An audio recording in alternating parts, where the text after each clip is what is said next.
We are live for another weekly live mystery value picking and what to do about it. As you may have noticed, we are oh, there you go. Live. That doesn't usually do that from this. Well, it usually must do it this way round when I do it this way round. Um, I haven't got my live streaming app working at this time, so I'm having to do it a different way round. And so, thanks for being here. If you're watching, say hello. If you're on the replay, say hashtag replay. And we're going to pick a value from my cards and talk about it, what to do about it, and any comments, anything that you notice, any insights, when you have a thought and you want to remember it, type it, it reinforces it immediately and it creates the learning curve, exponential learning curve, the ripple effect of insight to share, to create, to be heart-centered, to be neurocreative. Leader in these times of confusion. We want to create fusion with like minds and like values. So here we go. Weekly Friday value. I'm just gonna go shut my eyes and boom. We've got the three of clubs, and it is joy. Joy. What does that mean to you? What does joy mean to you? Um, it's yeah, stick it in the comments. What does joy mean to you? And also what it's written in black. It's written in black, but the earth, the structure, the strong bonds, um, as in stone and metal, steel. It's all strong materials in life. So when we plan something and we organize it in our minds, make it structured, the more structure we give it, the more the idea forms into reality, the more it becomes a physical structure. If you're planning building a house, how does the house, what is it going to build? So organizing to plan and organize joy in your life, in someone else's life, what does joy mean to you? And what can you do about organizing it more? Because is it necessary? Are you already joyful? I mean, that would be great if you are. Um, but it's more a case of is there because joy, real joy, is this sense of presence. To me, it's a sense of presence that doesn't require anything. It doesn't something doesn't need to create joy. We create joy by being who we are in those moments of a celebration, to actively celebrating enjoy rather than enjoying, but also um, that it's not, if I don't have this thing, I'll be unjoyful.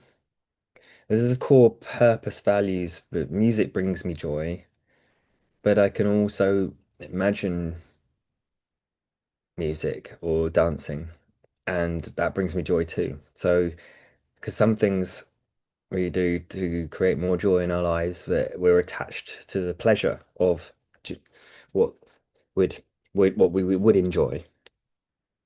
So there's that deeper meaning of joy, the deeper values, the deeper activities, things that maybe have been put off because we've got to get things done, or should do this, or should do that.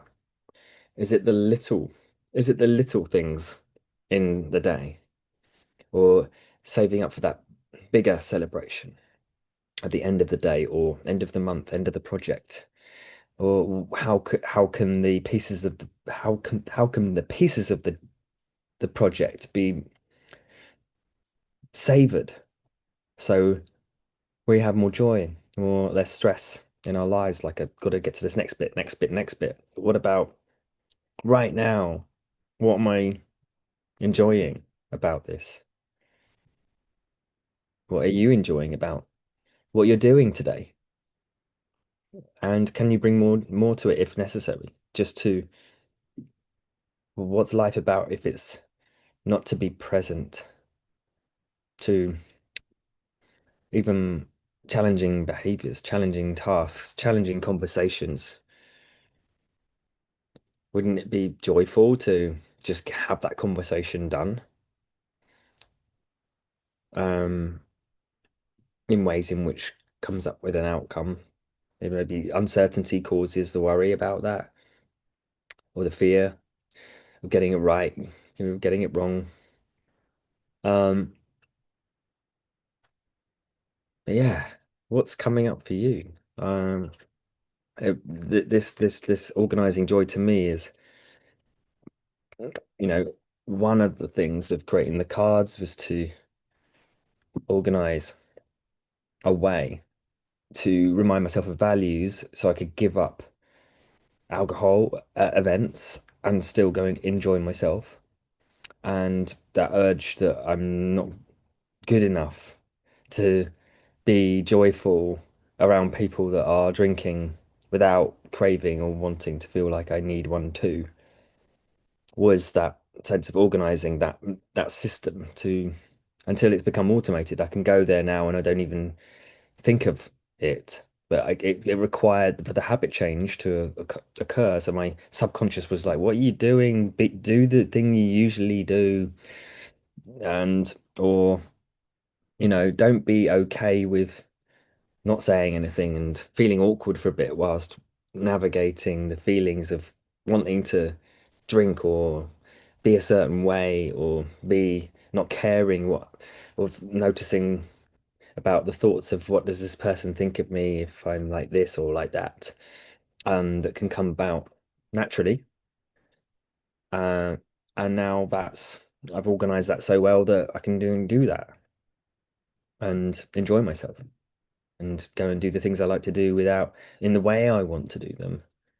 And I was able to have conversations with people and conversations and approach people, the people that I resonated with, to have conversations that before I would have been social anxiety. So yeah, I organized my joy by inventing something like that to spark it off. I didn't even take the cards out with me recently and was able to um, do that process uh, because I'd already broken the seal of wanting to do it a particular way and was able to just know that I could just move and dance and enjoy and then start conversations when I wanted to, when I didn't want to. So what else brings you joy? Yeah, music for me, cooking, eating wonderful foods, nutritious foods, having breaks from work, enjoying the work, um, having conversations with people, being curious.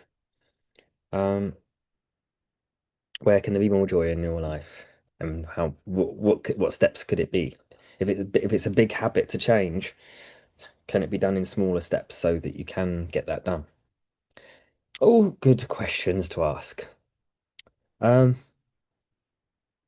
yeah, so many of the things that are joyful for me are non-verbal. And it's more of a challenge to write down my ideas or remember to. And I've started doing that and I started to get joyful about writing, remembering to remember to write. So remembering to remember is a big one. The clients that I've worked with and certainly myself is like, oh, I'm doing it this particular way. It's remembering to remember to do it differently. It's not that I can't do it something differently and enjoy doing something differently. It's remembering to remember to do it. It's a great statement to remember. Remembering to remember to remember. And it's coming up to November. So that rhymes. Remember the 5th of November to remember what you want to remember about organizing joy. So that's it for now. Let us know what you get from this. And yeah, if you want help getting into a flow sprint, we've got a flow sprint um, task accelerator for declaring something over 4 to 6 weeks and having the intense accountability and support to get there. And I do creative clarity calls as well around that to see whether that's a good thing you want to do. Then reach out. We can have a call about that. I'll put the link to my booking calendar in in the description of this video. Thanks for listening. Have a great day. Much love.